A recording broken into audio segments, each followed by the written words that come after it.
Selamat datang di channel Simar Imam. Sembari mendengarkan tinggalkan like dan komentarnya bosku. Jangan lupa pasang headset kalian. Siapkan kopi dan camilan. Lupakan pahitnya kehidupan. Mari kita dengarkan sambil rebahan. Bab 51, Bakat Tidak Cukup. Huang Suji meminta seseorang untuk mengirimkan ini kepadamu, kata Xie Yujia sambil mengamati ekspresi wajah Hao Ren. Wajah Hao Ren tanpa emosi karena dia tahu masalah ini akhirnya akan datang kepadanya. Namun, dia tidak berharap itu akan terjadi segera dan langsung ini. Apa ini? Zhao Jiayi mengambil catatan dari tangan Hao Ren saat dia merasakan sesuatu yang aneh sedang terjadi. Setelah membaca catatan itu, dia berteriak dengan marah, F***. Dia benar-benar berani menyebabkan masalah. Ren, jangan takut. Aku akan memanggil beberapa orangku untuk pergi bersamamu malam ini. Set. Xie Yujia segera menghentikan Zhao Jiayi dan menyuruhnya untuk tidak berteriak. Dia kemudian berbalik ke Hao Ren dan berkata, aku pikir aku tahu mengapa dia mencoba berbicara dengan kamu. Namun, hal antara kamu dan dia ini bisa diperbaiki. Mengapa aku tidak ikut dengan kamu malam ini sehingga aku bisa menjelaskannya secara damai kepadanya dan kami bisa menyelesaikannya secepat mungkin. Itu akan baik-baik saja. Mari kita tunggu sampai malam ini dan lihat. Hao Ren mengambil kembali surat itu dari Zhao Jiayi dan merobeknya menjadi beberapa bagian. Kemudian, dia melemparkannya ke tempat sampah di belakang ruang kelas. Xie Yujia menjadi lebih cemas ketika dia melihat ketenangan Hao Ren saat dia berpikir Hao Ren mungkin melakukan sesuatu yang tidak rasional. Dia bertanya ragu-ragu, hubungan kamu dan Su-han tidak seperti rumor, kan? Dia tidak yakin tentang jawaban untuk pertanyaannya.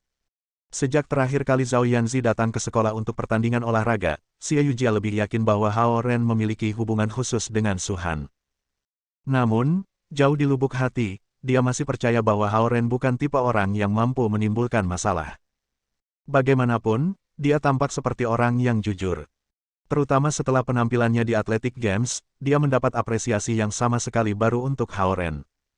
Dia pikir dia turun ke bumi, berani, dan juga sangat rendah hati. Tidak peduli apa, itu adalah tanggung jawabnya untuk memastikan tidak ada yang akan mengambil kesempatan ini untuk menimbulkan masalah. Terutama karena Huang Suji bukan hanya putra dari wakil wali kota tetapi juga pembuat onar di sekolah.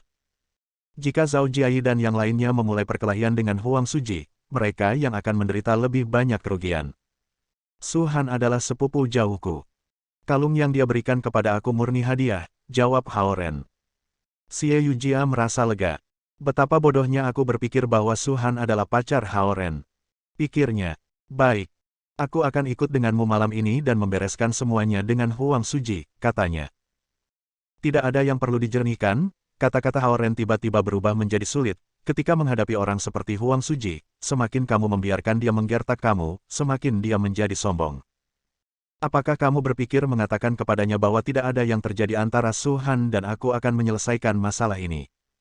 Karena dia ingin bersama Su-han, tidak ada yang bisa dekat dengannya. Karena dia adalah putra dari wakil wali kota, seluruh sekolah harus mendengarkannya. Xie Yujia terdiam setelah mendengar serangkaian pertanyaan Hao Ren. Pada akhirnya, Hao Ren mengepak tasnya dan keluar dari ruang kelas tanpa mengatakan apakah dia akan pergi. Ren, aku akan pergi denganmu malam ini.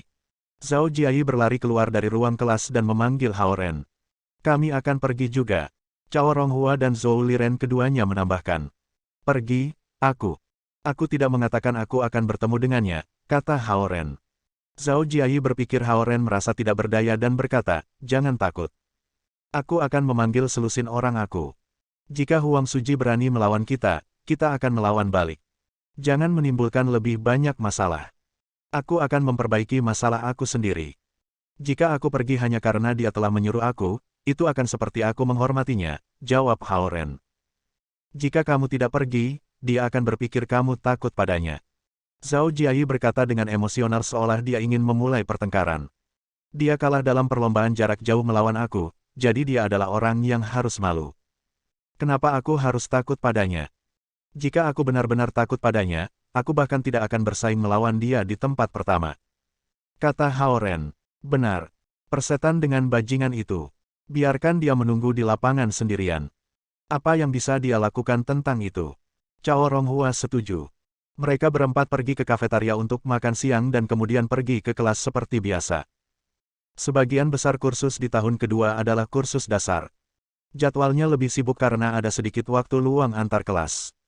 Setelah mengalami kegagalan dalam mengikuti kursus yang gagal selama tahun pertama, Hao Ren dan teman-temannya tidak berani bolos kelas. Setelah menyelesaikan kelas pemrograman dan bahasa C di gedung akademik D, semua kelas sore selesai. Seperti biasa, mereka akan pergi ke internet cafe dan bermain beberapa game, dan kemudian makan malam di Hongji Square sebelum kelas malam mereka, Principles of Marxism Philosophy. Kalian bisa pergi tanpaku, aku punya sesuatu untuk dilakukan, kata Hao Ren kepada mereka setelah mereka berjalan keluar kelas. Apa yang sedang terjadi?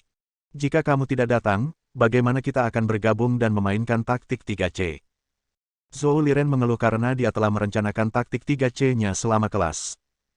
Ngomong-ngomong, aku ada sesuatu yang harus dilakukan. Kalian pergi bersenang-senang. Hao Ren melambai pada mereka dan berjalan menuju tangga yang berlawanan untuk mencegah Zhou Liren datang untuk menjemputnya. Baiklah, ayo pergi. Tidak apa-apa jika dia tidak datang. Zhao Jiayi berkata kepada mereka ketika mereka semua mulai berjalan menuruni tangga dengan gembira. Xie Yujia, yang baru saja berjalan keluar dari ruang kelas, melihat tangga di kedua sisi dan memutuskan untuk mengikuti Hao Ren. Hal yang harus dilakukan Hao Ren sebenarnya adalah menemukan Su Han di kantornya. Karena interogasi, Hao Ren melewatkan kesempatannya untuk berkultivasi tadi malam. Untungnya, tidak ada kelas di sore hari setelah jam 4 sore hari ini, sehingga Hao Ren bisa berkultivasi di kantor Su Han selama 2 jam untuk menebus waktu kemarin. Setelah melintasi 2 jembatan antara gedung akademik yang tinggi, Hao Ren memasuki gedung akademik F di mana semua kantor guru berada. Dia berjalan menaiki tangga ke lantai 4 dan pergi ke kantor Su Han. Sepanjang jalan, Hao Ren tidak tahu Xie Yujia diam-diam mengikutinya. Ketika Hao Ren mengetuk pintu dan memasuki kantor Su Han, Xie Yujia terkejut, dan tidak ada kata-kata untuk menggambarkan perasaannya. Kamu sedang diikuti, namun kamu tidak tahu, saat Hao Ren menutup pintu, Su Han, yang mengenakan rok sifon ungu dengan pola bunga di atasnya, berkata dengan mata tertutup. Oh, Hao Ren sedikit terkejut. Dia membuka pintu dan melihat ke lorong, tetapi dia tidak melihat siapapun di sana. Tutup pintu, dia sudah pergi, kata Su Han ringan dan membuka matanya.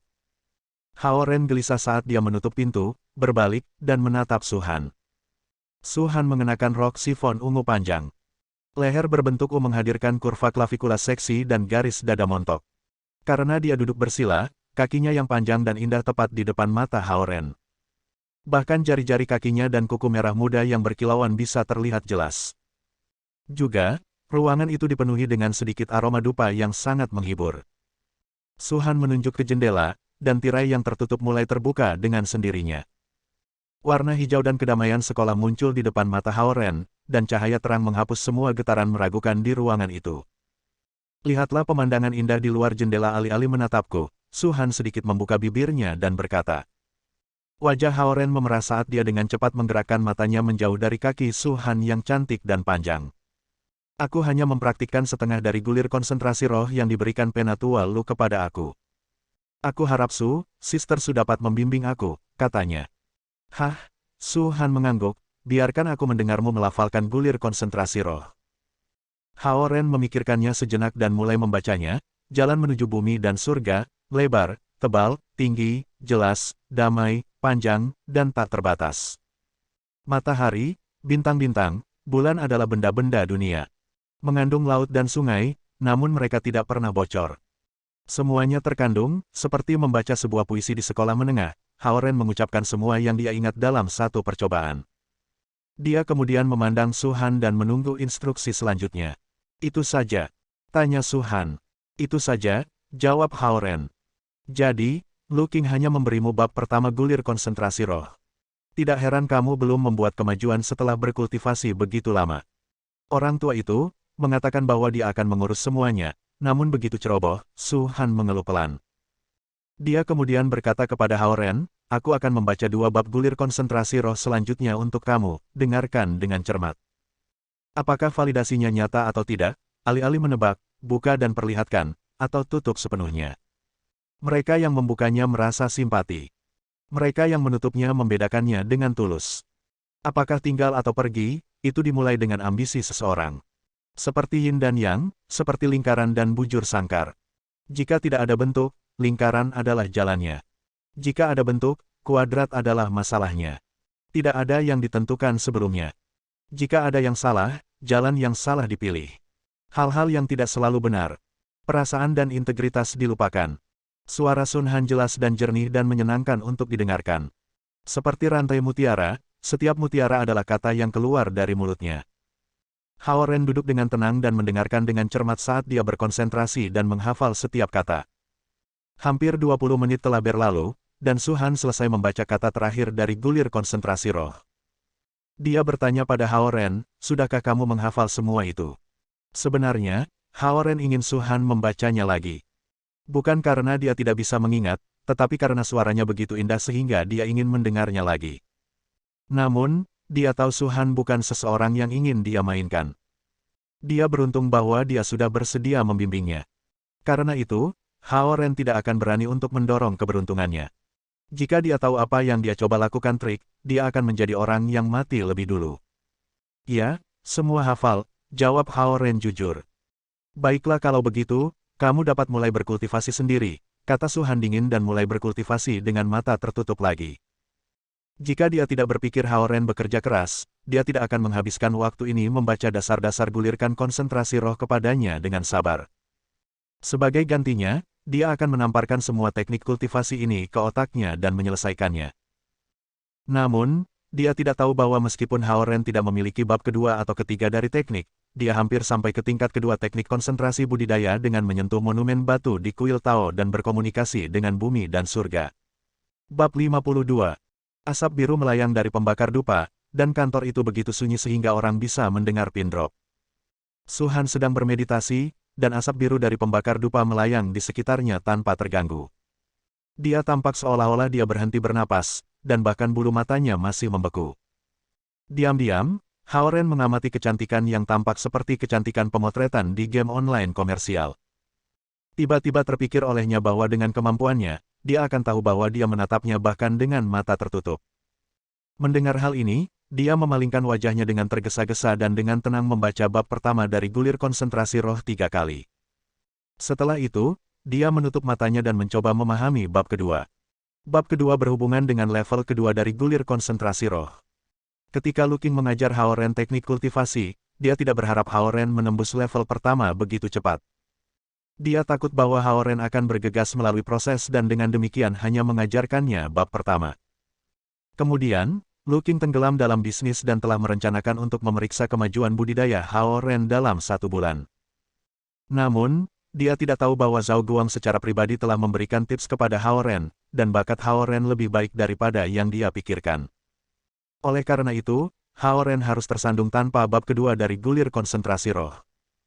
Di sisi lain, Zhao Guang berpikir Lu Qing telah mengajar Hao Ren seluruh Spirit Concentration Scroll, teknik kultivasi dasar, jadi dia juga tidak mengajarkan Hao Ren bab kedua. Dia hanya memberi Hao Ren beberapa tips. Itu seperti kamu menyuruh seorang siswa untuk pergi ke kelas tanpa memberinya buku teks dan siswa harus mempelajari semua konsep melalui praktik. Tanpa pemahaman yang sistematis tentang struktur, hanya anak-anak super pintar yang bisa mendapatkan nilai bagus. Terendam dalam bab kedua, Hao Ren secara bertahap memasuki kondisi meditasi dan tidak menyadari segala sesuatu di sekitarnya. Jam di dinding menunjukkan jam 6. Merasakan bahwa waktunya sudah tiba, Su Han hendak membuka matanya dan mengirim Hao Ren kembali. Tiba-tiba, ada sesuatu yang salah. Setumpuk besar awan putih telah menumpuk di atas puncak gedung Akademik F, dan awan-awan itu membentuk pusaran yang luar biasa dan kolosal. 5 elemen di dekatnya mulai bergerak keras, dan bahkan formasi susunan kedap suara yang dia bangun di sekitar kantornya tidak stabil. Musuh yang kuat ada di sini, pikir Su Han sambil membuka matanya yang berkilau. Dengan lambaian telapak tangannya, pedang biru muncul di tangannya. Dia akan berdiri dan melompat ke udara ketika fluktuasi aneh tiba-tiba menghilang. Pusaran besar awan yang berada di atas gedung dan seluruh kampus tiba-tiba bubar.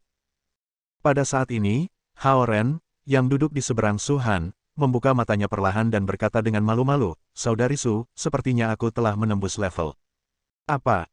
Su Han menatapnya dengan kosong. Dia menyingkirkan pedang biru dan meraih lengan Hao Ren. Dia segera merasakan bahwa tubuh Hao Ren mengandung sedikit esensi alam. Sebelumnya kosong. Lega, dia melepaskan tangan Hao Ren dengan sedikit keheranan saat dia memerah. Dia tersipu bukan karena dia meraih lengan Hao Ren tetapi karena dia, seorang master tingkat surgawi, telah panik. Untungnya, dia tahu Hao Ren tidak melihat kepanikannya, dan kekacauan di pikirannya mulai tenang. Pada saat itu, Lu Qing yang khawatir masuk ke dalam ruangan. Nona, Su, apakah kamu melihat itu? Su Han berbalik dan berkata dengan ringan, jangan panik, Penatua Lu. Itu hanya Hao Ren yang menerobos level kedua dari Spirit Concentration Scroll. Petik 2. Oh, ekspresi Lu Qing berubah dari takut menjadi malu menjadi tenang dan kemudian terkejut. Bapak, Hao menembus level kedua. Petik 2. Iya nih. Dia berkultivasi di sini, dan dia baru saja menerobos, kata Su Han dengan tenang, menjaga kesendiriannya yang biasa. Nona, Su memang seorang master kultivasi. Di bawah bimbingan kamu, Tuan Hao telah menembus tingkat kedua begitu cepat. Berdiri di pintu, Lu Qing memuji dengan tulus.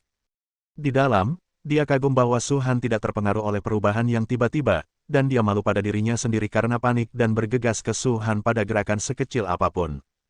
Itu bukan masalah besar. Su Han terdengar tenang. Lalu aku akan meninggalkan kalian sendirian. Aku minta maaf bahwa aku menerobos dengan berpikir bahwa sesuatu yang serius telah terjadi. Malu, Lu Qing terus memarahi dirinya sendiri ketika dia mundur dari kantor Su Han. Setelah Lu Qing pergi, Su Han juga mendapatkan kembali ketenangannya. Baik. Lu Qing juga panik, dan dia berbagi rasa malu aku. Bagaimanapun, aku masih harus bekerja pada ketenangan aku, pikirnya. Melihat Lu Qing menerobos masuk dan kemudian mundur dengan meminta maaf, Hao Ren bingung dan bertanya, Saudari Su, apa yang terjadi? Jangan panggil aku, Suster Su. Panggil aku Su Han, kata Su Han dingin. Hao Ren mematuhinya. Su Han, apa yang terjadi? Tanyanya. Dia merasa aneh memanggilnya dengan nama lengkapnya. Tapi setelah dipikir-pikir, perbedaan usia beberapa tahun bukanlah masalah besar bagi naga yang bisa hidup selama ratusan tahun. Terobosanmu di lantai 2 menyebabkan sedikit fenomena di langit. Lu Qing berpikir sesuatu terjadi dan datang ke sini untuk memeriksaku. Su Han menepis insiden itu dengan ringan. Oh, Hao Ren menatap jam. Waktu hampir habis, dan aku harus pergi karena aku ada kelas malam ini. Jika aku punya waktu besok, aku akan datang ke sini untuk melanjutkan kultivasi aku, katanya. Oke, Su Han mengangguk dengan dingin. Melihat Hao Ren yang sedang berjalan keluar, Su Han berpikir, orang ini adalah pembelajar yang cepat. Meskipun terobosannya tidak terduga, reaksi mengejutkan aku tidak pantas. Aku harus bekerja lebih keras pada ketenangan aku, pikirnya. Dengan lambaian tangannya, formasi susunan kedap suara diaktifkan kembali. Dia menutup matanya dan memasuki kondisi kultivasinya. Dengan buku-buku di tangannya, Hao Ren bergegas ke ruang kuliah di gedung akademik C saat kelas baru akan dimulai. Ren. Zhao Jiai, duduk di baris terakhir, melambai pada Hao Ren. Hao Ren bergegas dan menemukan bahwa ketiga temannya telah memesan tempat duduk untuknya. Kemana saja kamu? Kami bersenang-senang memainkan taktik 3C. Kami benar-benar menghancurkan keempat orang di asrama Yurong. Zhou Liren memberitahu Hao Ren dengan penuh semangat. Aku keluar dari sekolah untuk suatu tugas dan tidak punya waktu untuk makan malam, kata Hao Ren. Apakah kamu melihat pusaran awan di atas sekolah? Itu hampir sebesar lapangan basket. Zhao Jiai bertanya pada Hao Ren. Sangat. Aku tidak melihatnya. Apakah masih di sana? Tanya Hao Ren. Itu hanya berlangsung beberapa detik, dan aku bahkan tidak punya waktu untuk menggali ponsel aku untuk mengambil gambar. Cao Ronghua dan aku melihatnya ketika kami sedang dalam perjalanan menuju kelas, kata Zhao Jiai. Sebelum Hao Ren bisa bertanya lebih banyak tentang hal itu, panggilan roll telah dimulai. Karena itu adalah kelas besar dengan lebih dari 100 siswa, guru melakukannya secara acak. Guru itu cukup cerdik, dan dia akan memanggil nama-nama siswa yang dekat. Misalnya, jika dia memanggil nama Hao Ren, dia pasti akan memanggil nama Zhao Jiai, Zhou Liren, dan Cao Ronghua. Dalam hal ini, tidak mungkin bagi Zhao Jiai dan dua lainnya untuk menjawab panggilan untuk Hao Ren jika yang terakhir tidak ada. Hari ini, Hao Ren beruntung karena dia adalah nama pertama yang dipanggil di antara ratusan siswa. Seperti yang diperkirakan, nama Zhao Jiai, Cao Ronghua, dan Zhou Liren juga dipanggil satu demi satu. Untungnya kita semua ada di sini. Aku kira kita tidak akan dipanggil lain kali, sehingga kita dapat melewati kelas berikutnya, kata Zhao Jiai setelah mengangkat tangannya dan berteriak di sini. Ren, sepertinya banyak gadis menatapmu. Cao Ronghua, yang namanya juga dipanggil, condong ke arah Hao Ren dan berbisik. Hao Ren mengangkat kepalanya dan melihat ke depan. Memang, banyak orang yang menatapnya. Apakah itu karena guru memanggil nama aku? Pikirnya. Dia mendengarkan dengan seksama dan mendengar sedikit percakapan, jadi dia Hao Ren, oh, dia adalah orang yang mengungguli Huang Suji di pertandingan atletik, dia sepertinya dekat dengan Su Han, apakah kamu tahu bahwa Huang Suji memanggilnya keluar untuk berkelahi malam ini di lapangan, ketika, pukul 8 malam ini setelah kelas ini. Hao Ren merasa sedikit tidak nyaman setelah melihat semakin banyak pandangan dilemparkan ke arahnya. Bab 53, Rasa Sakit dalam Kultivasi. Zhao Jiayi dan teman-temannya yang lain, yang duduk bersama dengan Hao Ren, juga telah mendengar percakapan di sekitar mereka. Dia menabrak Hao Ren dengan tangannya dan berkata, Ren, sepertinya kamu cukup populer. Apapun, Hao Ren mengangkat bukunya sebagai perisai dan menundukkan kepalanya di belakangnya agar tidak dilihat. Hao Ren sekarang dikenal sebagai saingan Huang Suji dan pacar Su Han. Salah satu dari judul-judul itu akan membuatnya berada di pusat perhatian. Kami akan menonton pertunjukan yang bagus malam ini. Kurasa Huang Suji akan memberinya pelajaran yang bagus. Percakapan berlanjut. Huang Suji adalah pria yang kejam. Dia memanggilmu untuk berkelahi dan kemudian menyebarkan berita ini kepada semua orang. Duduk di sebelah Hao Ren, Zhao Jiayi berkomentar dengan kerutan sengit. Abaikan dia. Dia tumbuh dengan perhatian. Hao Ren meletakkan kepalanya di atas meja dan berkata. Untuk beberapa alasan yang tidak diketahui, dia merasa lelah dan sangat ingin tidur siang setelah menembus level kedua dari gulir konsentrasi roh. Dia sedang terburu-buru ketika dia meninggalkan kantor Su Han dan tidak bertanya padanya apakah ini adalah reaksi yang khas. Dibandingkan dengan bisnis suku naga, Hao Ren berpikir insiden dengan Huang Suji itu sepele dan tidak layak diperhatikan. Itu seperti seorang pria yang memiliki ratusan juta yuan tidak akan peduli jika dia kehilangan 20 yuan di jalan. Su Han dapat dengan mudah menghancurkanku jika aku tidak bekerja keras untuk berkultivasi. Itulah bahaya yang sebenarnya. Hao Ren menghela napas dan mencengkeram kepalanya di tangannya. Mereka duduk di baris terakhir yang berada di sebelah jendela di belakang kelas. Hao Ren mengatur napasnya dan memasuki kembali tingkat kedua dari gulir konsentrasi roh saat dia dengan hati-hati mencoba memahami esensi antara surga dan bumi. Esensi alam yang telah berjalan di sekelilingnya sekarang disedot ke dalam tubuhnya, dan bagian-bagian yang tidak dapat sepenuhnya diserap dibuang. Proses ini diulang terus-menerus. Hao Ren menemukan inti naga yang telah dia telan mulai merespons sirkulasi aliran esensi alam. Di bawah aliran esensi alam yang berulang, ia mulai secara otomatis menyimpan esensi alam di anggota tubuh Hao Ren dan bagian lain dari tubuhnya. Inti naga memang mengesankan, Hao Ren kagum. 9 titik akupuntur utama dalam tubuhnya perlahan menyerap esensi alam murni, memberinya kesenangan yang tak terlukiskan. Bagaimana bisa orang ini tertidur ketika ada masalah menunggunya malam ini? Zhao Jiayi merasa pasrah ketika melihat Hao Ren menutup matanya. Oh! Teriak Hao Ren tiba-tiba, dan kepalanya bangkit dari mejanya. Melihat guru dan murid-murid yang duduk di depannya semua memandang ke baris terakhir, dia menundukkan kepalanya dengan terburu-buru dan pura-pura bertindak tidak bersalah. Untungnya, kebanyakan dari mereka tidak tahu siapa yang berteriak. Guru berhenti kuliahnya dan memarahi siswa tanpa target tertentu. Tanpa menangkap pembuat onar, guru harus melanjutkan kelas. Melihat bahwa semuanya telah beres, Zhao Jiayi mengulurkan tangan dan menyentuh Hao Ren. Hei, kenapa kamu berteriak? Dia bertanya. Aku baik-baik saja, Hao Ren mengertakkan giginya dan melambaikan tangannya pada Zhao Jiayi. Beberapa saat yang lalu, 9 titik akupuntur di tubuhnya tiba-tiba terasa sangat sakit seolah-olah seseorang menusuk jarum ke tubuhnya. Sekarang, seluruh tubuhnya sangat kesakitan sehingga dia merasa seperti sedang terbelah.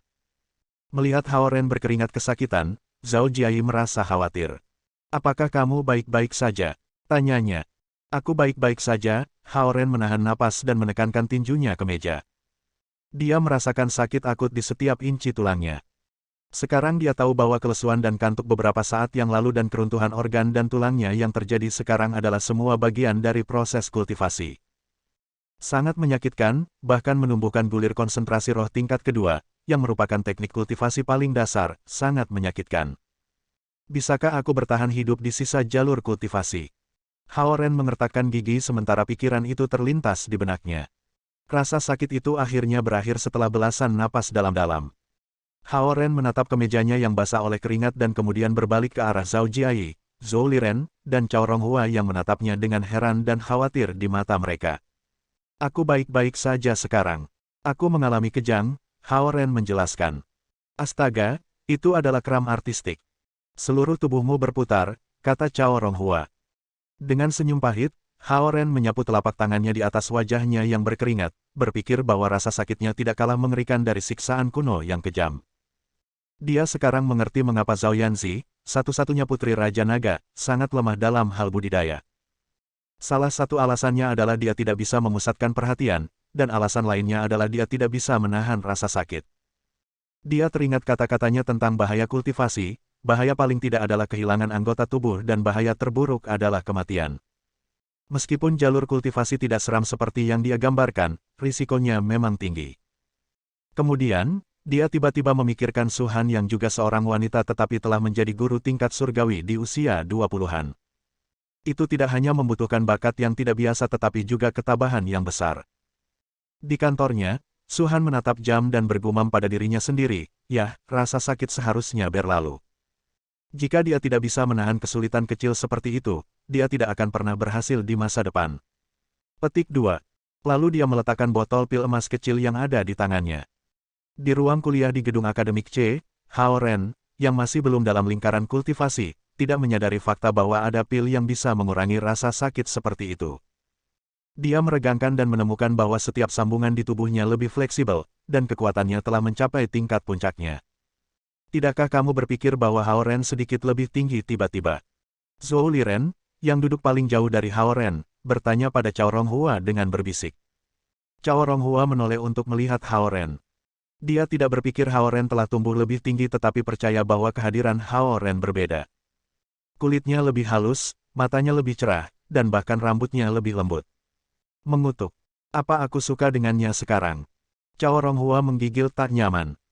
Setelah pertimbangan hati-hati, aku pikir malam ini kamu harus. Zhao Jiayi berbalik untuk berbicara dengan Hao Ren dan berhenti di tengah-tengah kalimatnya. Untuk sesaat, Zhao Jiayi berpikir orang yang duduk di sebelahnya adalah orang lain. Dia melihat lagi dan menyadari bahwa pria itu memang Hao Ren. Apakah aku berhalusinasi, atau tiba-tiba Hao Ren menjadi lebih tampan? Zhao Jiayi bertanya-tanya dan benar-benar lupa apa yang akan dikatakannya. Pada saat itu, ponsel Hao Ren bergetar. Dia pikir itu Xie Yujia yang menelepon untuk bertanya kepadanya tentang pertarungan malam ini, tetapi ketika dia menjawabnya, dia mendengar suara cemas Paman Wang. "Ren, tekanan darah nenekmu tiba-tiba naik, dan dia pingsan." Bab 54, Keadaan Darurat. Apa? Hao Ren membeku dan merasakan gelombang darah mengalir di kepalanya. Apa situasinya? Aku memanggil ambulans, tetapi belum sampai di sini, kata Paman Wang dengan cemas. Zhao Jiayi, bawa buku-bukuku ke asrama untukku. Hao Ren berdiri dan bergegas keluar dari ruang kelas. Guru menyaksikan Hao Ren menyapu melewatinya dengan ekspresi kosong. Dia hanya marah ketika Hao Ren pergi. Para siswa saat ini sangat kasar. Mereka begitu berani sehingga mereka berpikir dapat meninggalkan ruang kelas di tengah kelas tanpa memberikan penjelasan kepada guru. Pikirnya. Hao Ren berlari keluar dari gedung akademik menuju gerbang utama sekolah sementara dia berbicara di telepon. "Paman Wang, jangan panik.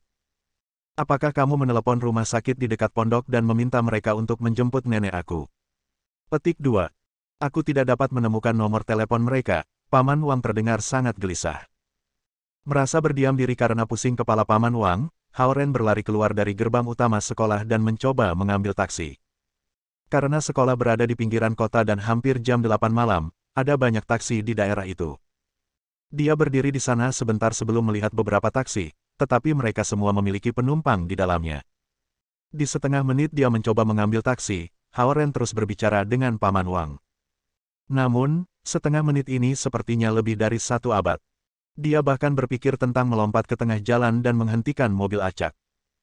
Sementara dia gelisah seperti semut di atas oven yang panas, dia mencoba menenangkan Paman Wang di telepon. Di tengah kegelisahan, dia melihat sebuah mobil merah melewatinya dan tiba-tiba teringat akan pemandangan tajam Zhao Hongyu di Ferrari merahnya. Zhao Hongyu. Hao Ren memikirkan ide yang tiba-tiba.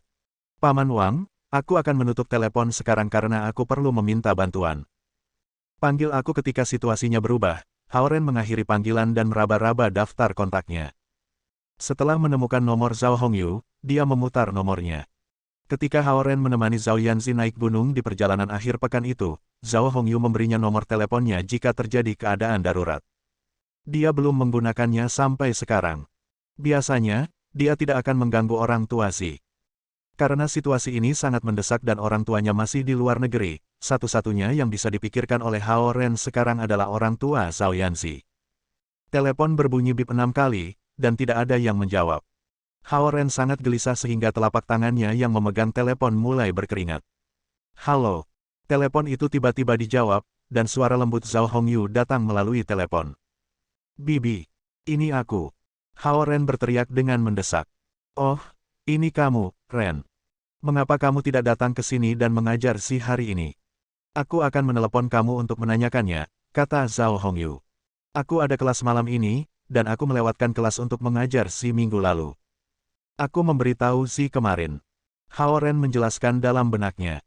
Saat ini, dia tidak punya waktu untuk menjelaskan hal ini kepada Zhao Hongyu. Dia berkata dengan mendesak, ini nenek aku. Dia. Untuk beberapa alasan, Hao Ren sangat tersentuh setelah mendengar suara Zhao Hongyu sehingga dia tersedak. Apa yang terjadi? Jangan panik. Tenang saja, merasakan kegelisahan dalam suara Hao Ren melalui telepon, Zhao Hongyu terkejut. Nenek aku pingsan karena tekanan darah tinggi, dan dia perlu dibawa ke rumah sakit. Namun, Paman Wang, penjaga nenek aku, tidak bisa menyetir. Hao Ren menghela napas dan menjernihkan kepalanya sebelum menjelaskan situasinya. Beri aku alamatnya, dan aku akan pergi sekarang. Kata Zhao Hongyu segera. Laut Biru dan Golden Sand Resort di pinggiran selatan East Ocean City. Jumlah pondok adalah 16. Ini adalah pondok ke-6 di sebelah kanan setelah kamu memasuki gerbang selatan, kata Hao Ren. Jantungnya terkunci di tenggorokannya, dan lengannya yang memegang telepon bergetar hebat. Oke, aku akan segera ke sana. Kami akan tetap berhubungan. Zhao Hongyu menutup telepon, dan sepertinya dia sudah lari ke garasi. Menurunkan telepon dari telinganya, Hao Ren berdiri di gerbang utama sekolah, tidak tahu apa yang harus dilakukan selanjutnya. Jalan di depan gelap, dan mobil-mobil yang melewatinya menyinari kegelapan itu. Bas, ponselnya bergetar. Hao Ren segera menjawabnya dan mendengar suara berat Zhao Guang, apakah kamu di sekolah? Aku sedang dalam perjalanan dan akan menjemput kamu di gerbang sekitar 10 menit. Hao Ren berkata, oke, dan panggilan telepon berakhir. Dia berdiri di tempat kosong di depan gerbang utama, merasakan angin dingin menembus kemejanya. Jepret, jepret. Di bawah kekuatan angin malam yang kuat, spanduk besar yang tergantung di atas gerbang menari dengan suara gertakan yang keras. Hao Ren menoleh dan melihat spanduk dengan kebencian yang tiba-tiba menjerit. Chevrolet hitam berhenti sebelum Hao Ren. Zhao Guang menjulurkan wajahnya dari jendela dan berkata, masuk ke mobil, dan kita bisa menunggu berita di rumah. Mengangguk dengan kesal, Hao Ren masuk ke dalam mobil dan menemukan bahwa Zhao Yanzi juga ada di sana. Dia menatap Hao Ren dengan perhatian dan simpati. Sepertinya dia khawatir tentang Hao Ren dan datang dengan ayahnya untuk menjemputnya. Dengan mantap, Zhao Guang menyalakan mobil dan melaju menuju rumah mereka. Itu bukan perjalanan panjang dari rumah mereka ke East Ocean University. Dengan wajah pucat, Hao Ren duduk di dalam mobil dan berpikir sejenak sebelum bertanya pada Zhao Guang, bagaimana bibi pergi ke sana. Dia menyetir, jawab Zhao Guang. Hao Ren sedikit kecewa karena dia mengharapkan Zhao Hongyu menggunakan kekuatan supernya dan terbang ke sana. Seolah-olah dia telah membaca pikiran Hao Ren, Zhao Guang melanjutkan, jangan khawatir. Tidak perlu waktu lebih lama bagi bibimu untuk mengemudi di sana daripada terbang. Kami memiliki banyak larangan terbang. Jika dia bertemu inspektur, banyak waktu akan terbuang untuk menjawab pertanyaan. Selain itu, jika dia terbang ke sana, dia tidak bisa membawa nenekmu ke rumah sakit. Petik 2. Benar, Hao Ren mengangguk saat dia merasa bersyukur atas bantuan Zhao Yanzi dan keluarganya. Dia hanya berharap neneknya baik-baik saja. Hanya butuh belasan menit untuk berkendara dari East Ocean University ke rumah Zhao Yanzi. Zhao Guang memarkir mobil dan membawa Hao Ren dan Zhao Yanzi ke rumah. Pengaturan nyaman dan akrab sedikit menenangkan saraf gelisah Hao Ren. Dia mengeluarkan ponselnya dan menelepon ke rumah lagi. Paman Wang menjawab panggilan itu, dan Hao Ren segera bertanya tentang neneknya. Seorang wanita baru saja tiba dan mengaku sebagai temanmu. Dia memberi pertolongan pertama pada nenekmu dan membawanya ke dalam mobil. Dia mengemudi kurang dari 1 menit yang lalu, dan aku sangat gelisah sehingga aku lupa untuk menanyakan namanya, Paman Wang mengatakan kepadanya melalui telepon. Yah, Paman Wang, meskipun pandai memasak, bukan seseorang yang bisa kau andalkan dalam keadaan darurat. Hao Ren menyesalkan kecanggungan Paman Wang di benaknya ketika dia menghiburnya melalui telepon dan menutup telepon. Paman Wang panik ketika nenek Hao Ren sakit. Dia tidak bisa menemukan nomor telepon rumah sakit dan tidak tahu bagaimana menghadapi krisis. Dia bahkan membutuhkan Hao Ren, yang jauh di sekolah, untuk mengarahkannya, dan dia bahkan tidak meminta nama orang asing itu sebelum membiarkan orang asing itu membawa nenek Hao Ren pergi. Hao Ren menjadi semakin gelisah ketika memikirkan hal ini. Dia pikir itu cukup tidak aman untuk membiarkan Paman Wang terus merawat neneknya sendirian, dan dia memarahi dirinya sendiri karena tidak dapat membantu neneknya ketika dia dalam bahaya. Dengan mengerutkan kening, dia melihat ke arah jam, berpikir bahwa cukup cepat bagi Zhao Hongyu untuk sampai ke pondok di tepi pantai hanya dalam 20 menit. Zhao Guang dan Zhao Yanzi duduk bersama dengan Hao Ren di ruang tamu alih-alih mengurus bisnis mereka sendiri. Sekitar 20 menit kemudian, telepon di ruang tamu berdering tiba-tiba. Zhao Guang mengangkat telepon dan mendengarkan. Dia berbalik ke Hao Ren dan berkata, Hongyu telah membawa nenekmu ke rumah sakit timur di kota, dan dia dirawat. Dokter mengatakan dia akan baik-baik saja. Bab 55, Hadiah yang menyelamatkan nyawa. Hao Ren sedikit lega ketika mendengar berita itu. Ayo, aku akan membawamu ke rumah sakit. Zhao Guang mengambil kuncinya dan berkata kepada Hao Ren. Oke. Hao Ren segera bangkit dari sofa.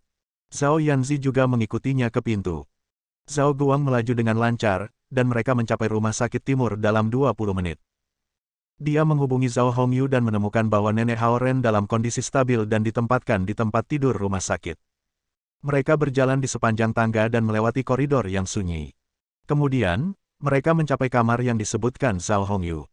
Ada 4 tempat tidur di ruangan itu, dan 3 tempat tidur diambil oleh pasien lansia lainnya juga.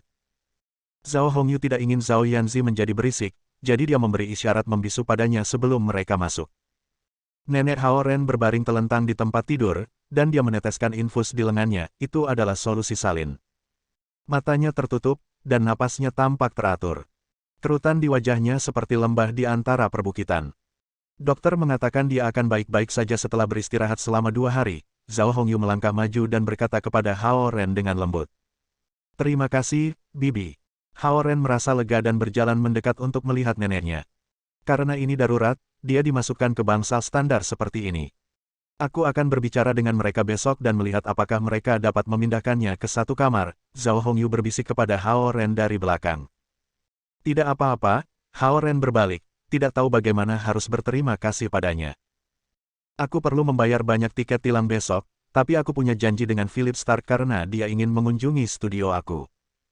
Jadi, aku tidak akan punya waktu untuk membayar, Zhao Hongyu berbisik ke telinga Zhao Guang. Hao Ren duduk di samping tempat tidur dan menatap neneknya dengan cermat. Dia menangkap apa yang dibisikkan Zhao Hongyu, dan dia berpikir tentang bagaimana dia membantunya meskipun mereka tidak berhubungan. Dia sangat berterima kasih padanya.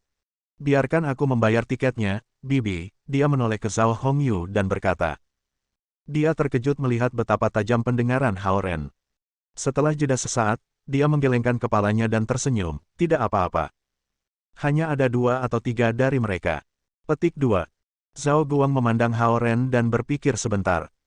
Kemudian dia bertanya, apakah kamu menembus bulir konsentrasi roh tingkat kedua, Ren? Hao Ren mengangguk. Dia begitu khawatir tentang neneknya sehingga dia lupa menyebutkan kabar baik kepada Zhao Guang. Tidak heran aku merasakan sesuatu yang berbeda denganmu. Kelima indera kamu menjadi lebih tajam juga, Zhao Guang tiba-tiba mengerti. 5 indera. Hao Ren bingung. Ya, 5 indera, melihat, mendengar, mencium, merasakan, dan menyentuh, Zhao Guang menjelaskan. Hao Ren tidak merasakan sesuatu yang istimewa, tetapi karena Zhao Guang mengatakan mereka ditingkatkan, maka itu pasti masalahnya. Zhao Yanzi, yang berada di samping Hao Ren, menatapnya dengan heran. Dia berpikir, ini belum lama, dan dia sudah menembus level kedua dari Scroll Spirit Concentration. Aku makan ramuan di rumah seolah-olah itu permen dan hampir tidak mencapai level kan. Petik 2. Kamu harus menemani nenekmu karena dia baik-baik saja. Si punya sekolah besok, jadi aku akan membawanya pulang. Oh, aku sudah membayar biaya rawat inap dan perawatan, dan aku juga membayar 6.000 yuan dalam setoran tambahan. Dia dapat mengambil waktu untuk pulih di sini, dan aku akan datang besok jika aku punya waktu, kata Zhao Hongyu kepada Hao Ren.